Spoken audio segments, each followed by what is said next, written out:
ഇതാണ് നിനക്ക് വന്ന കത്ത്. എനിക്കൊന്നും അറിയില്ല. എനിക്ക് ഒരു ബന്ധവും ഇല്ല ഒരാളുമായിട്ട്. ഞാൻ ചോദിച്ചില്ലേ എന്റെ അടുത്ത്? അല്ല, ഞാൻ പറഞ്ഞതേ ഉള്ളൂ. എന്നോട് ഇനി ഒന്നും ചോദിക്കണ്ട. അത് കണി കണ്ട ആൾക്കാരെ പോലെയുള്ള ഒരു ഇതും എനിക്കില്ല. അല്ല, എന്നാലും ഒന്നും അറിയണ്ടേ? മക്കളെ ഈ ഫോൺ പിടിച്ചോ. ഇപ്പൊ 2 കാർഡുകളാണ്. ആദ്യത്തെ ഒരു കാർഡ്, രണ്ടാമത്തെ വേറൊരു കാർഡ്. ആദ്യത്തെ അങ്ങോരുടെ കാർഡ് എന്റെ അല്ല. ഇത് നിന്റെ കാർഡ്. തങ്കത്തിന് കാർഡ് അയക്കാൻ പിറന്നാൾ ദിവസത്തിന്റെ ആവശ്യമില്ല. തങ്കം തനി തങ്കമാണ്. സാരിയിൽ 10 മാറ്റ് തങ്കവും.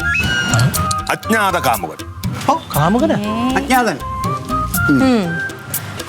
എനിക്കറിയില്ല. സത്യമായിട്ടും എനിക്കറിയില്ല. ഞാൻ എങ്ങനെ അറിയും? ക്ലീറ്റോ ചേട്ടൻ ഇങ്ങനെ ഒരു കാർഡ് വന്നപ്പോ ചേച്ചി എന്തൊരു തുള്ളലായിരുന്നു. ഇപ്പൊ ഒന്നും പറയാനില്ലേ? അതാ പറഞ്ഞത്. എനിക്കറിയില്ല. അറിയില്ല. ഞാൻ ഇതുപോലെയാണല്ലോ പറഞ്ഞത്. എന്നെ കരിവാരി തേക്കാൻ വേണ്ടി ആരോ ചെയ്തതാണെന്ന് ഞാൻ പറഞ്ഞപ്പോ കനക, സത്യമായിട്ടും എനിക്കറിയില്ല. ക്ലീറ്റോ ആണെങ്കിൽ എല്ലാ ദിവസവും ഇവിടുന്ന് പുറത്തു കൊണ്ട് പാർട്ടിന്ന് പറഞ്ഞ് ഞാൻ എവിടെ പോകാനാ? കൂടി വന്ന ഈ റേഷൻ കട വരെ പോകും. അപ്പൊ എന്റെ സാരിയില് സുന്ദരിയാന്ന് എഴുതിക്കുന്നതോ? അത് പിന്നെ സാരിയില് സുന്ദരിയാണല്ലോ. അത് കണ്ടിട്ട് ആരെങ്കിലും എഴുതിയതായിരിക്കും. അങ്ങനെയാണെങ്കിലേ നീ ഇനി മുതൽ നൈറ്റിൽ ഇറങ്ങിയാൽ മതി. ഞാൻ വെള്ളയിട്ടാണല്ലോ നിന്റെ പ്രശ്നം എന്ന് പറഞ്ഞത് ഇല്ലേ? അത് എഴുതിയിരുന്നത്. നീ ഇനി നൈറ്റ് ഇട്ട് പുറത്തു പോയാൽ മതി. മതി. ഇതല്ലല്ലോ ഇവിടെ സംസാരിക്കേണ്ടത്. അല്ലാതെ എനിക്കറിയില്ല. പക്ഷെ എനിക്ക് കണ്ടുപിടിക്കണം. എനിക്കറിയാം. കാരണം ഈ കൈയക്ഷരം ഒരുപാട് വർഷങ്ങളായിട്ട് ഞാൻ കാണുന്നതാണ്. ഒരു 10 സെന്റൻസ് എഴുതിയാൽ അതിനകത്തൊരു 10 തെറ്റുണ്ടാവും. പക്ഷെ ഒരു തെറ്റും ഇല്ലാതെ കൃത്യമായിട്ട് വേണമെന്ന് വെച്ച് എഴുതിയിരിക്കുകയാണ് ഈ അജ്ഞാത കാമുകൻ. അവനെ കണ്ടുപിടിക്കണം.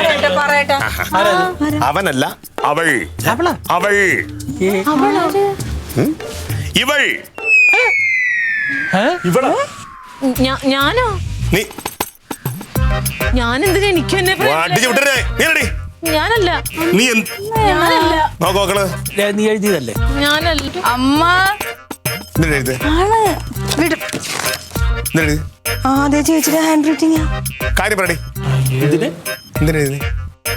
അതെ, എഴുതിയെങ്കിൽ കണക്കായി പോയി. അതെ, എന്റെ വേദന എന്താന്ന് ക്ലീറ്റോ അറിയണം. ഏത് വേദന?